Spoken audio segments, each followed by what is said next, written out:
Hello to my dear viewers, this is Azita Sach and I'm here today to go over some sleep issues and crying at the time of sleep when you put your child in bed.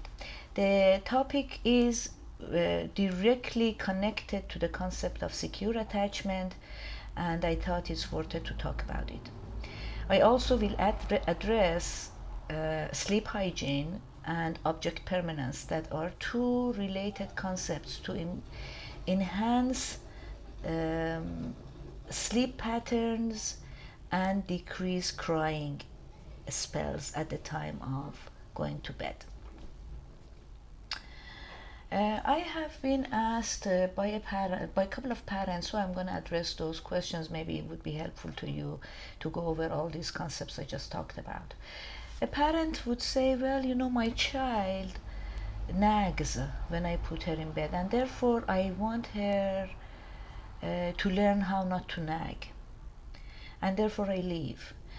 This is creating unhealthy attachment pattern, insecure attachment.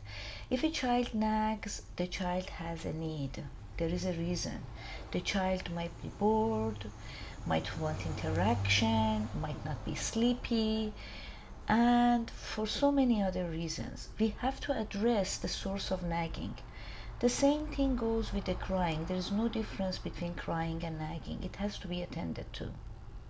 If you want to create a secure attachment, if you want your child not to be an anxious person in later life, which is a sign of ambivalent attachment, or be quiet and swallowing his pain and not demanding anything as a sign of an avoidant attachment.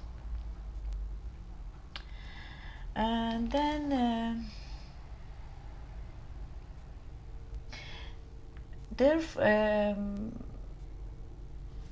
another parent was saying, every time I put my child in bed, he starts crying. So I want him to learn how to be independent.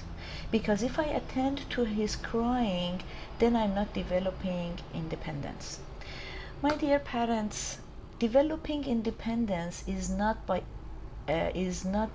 created by letting your child suffer in loneliness. Creating dependence comes by creating secure attachment. And creating secure attachment comes with being there for your child when the child is in need, which shows itself by crying, by nagging, by expressing discomfort and being upset. Why? Because when the child knows that my needs are met, it means that I am important. And when I am important, I have the enough self-esteem to solve problems and know that I can be safe when I am independent. Therefore, the child allows himself to be independent because he has a concept of safety established inside himself. Now, going back to sleeping issues, I mentioned sleep hygiene. Sleep hygiene meaning setting sets of predictable routines to calm the nervous system down before the time of bed comes. Sleep hygiene is a habit that we have to develop. We can't expect our children to calm down their nervous system while there is so much noise out there, while there is activities, laughter, fun going on.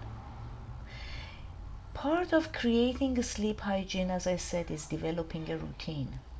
That routine should include lowering the lights, turning off the gadgets, turning off TV, reducing the noise, creating a comfortable, soothing environment throughout the household. these things will translate in the nervous system that we need to cool down, creating a predictable pattern of going to take a bath, cleaning after ourselves, organizing the area that we are in, brushing our teeth, having our stories read by our loved ones, and going to sleep in a soothed manner. And this has to repeat itself for many consistent nights until the habit is ingrained in the psyche. So if you want your child to sleep in the right time, it is your responsibility to create that routine. And it is unfair for your child to put him in his bed while he might not be tired, while there is so much fun is happening outside, and demand him to sleep. Imagine you might not be tired and somebody asks you to sleep. You can't. You're gonna nag. You're gonna express discomfort. So another recommendation for you is to make your child very active during the day prior to cooling off time, as I mentioned, for establishing a sleep hygiene. Have them active. Let them get tired physically so they can fall asleep. We can't force sleep. A parent asked me, when is a good time for the child to sleep? Well, the good time is when the child physiology is asking for sleep. We have an internal clock. You can't force that internal clock to match with the external clock. You have to create that environment so the physiology of sleep gets synchronized with the external clock.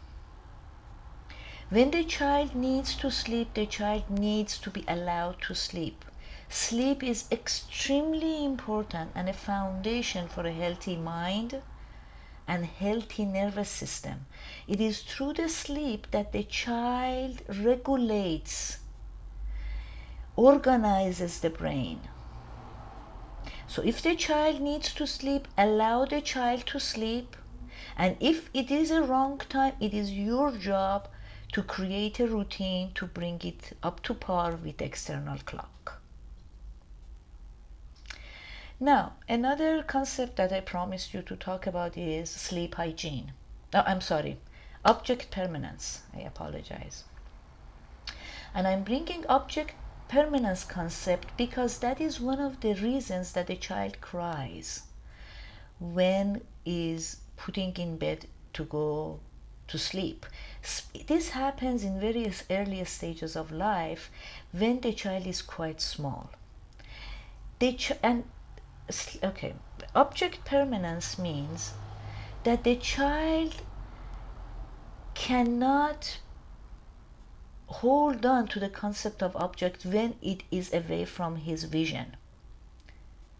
What does that mean? It means when the parent leaves the room, if the child is quite young, when the parent leaves the room, the child feels the parent disappeared, doesn't exist anymore. For her, the parent is gone, and it's extremely scary. The only way the child knows the parent exists is when the child sees the parent. If the parent goes to another room, kitchen, bathroom, anywhere else, not in the same room with the child is frightened and cries. So that happens with young children, babies, and young toddlers, that the that they cry when they are put in sleep and the mother leaves. My suggestion for you is to be patient with this development to happen in your child's nervous system and psychic makeup. It needs time, it needs your patience. You can't force it. Your child gets frightened because that system is not established in her psyche. So that is another reason I wanted you to know why children cry. Now, a solution also for that is, if you need to leave, maintain your vocal connection with your child. If the child hears your voice, at least there is a sign that you exist for her. Not that strong, but still it is. Now, create also separation very gradually. I have talked about this in another video. But you have to separate gradually, and that helps to build that object permanence and for your child to feel secure, and ultimately to build the secure attachment that is so essential for a healthy growth later on in life. I hope you enjoyed this video, and see you on next one that I'm going to bring to your attention. Thank you so much.